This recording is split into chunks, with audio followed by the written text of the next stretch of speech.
قضاء رمضان.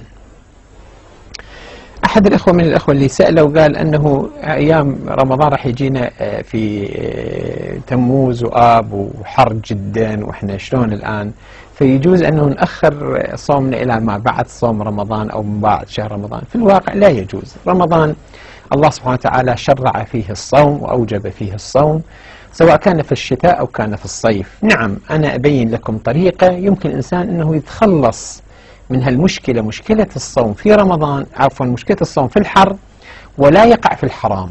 نعم، أكو حلول. من الحلول السفر، إنسان يسافر. أنا أسافر في رمضان حتى لا أصوم، وأسافر سفر على حال ما أقيم في ذلك المكان 10 أيام، يعني أتنقل من مكان إلى مكان، أسافر. أو كل يوم أطلع 25 كيلو آكل وأرجع للبيت، وأنا كل يوم أقطع هالمسافة زين حتى لا أصوم. ما في إشكال.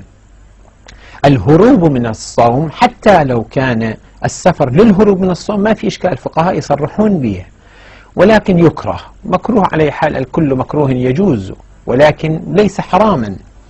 فالأخ الكريم ما يجوز أن يترك صوم رمضان لأنه والله حر خلينا نأجله، نخليه أيام الشتاء، ورمضان نخليه يصير شتوي. هذا مو بيدنا. إحنا إذا رأينا هلال رمضان يجب علينا أن نصوم. وطريقة التخلص من الحر وأن لا تصوم في الحر، نعم، أن تسافر، والسفر على أي حال يعذرك من الصوم.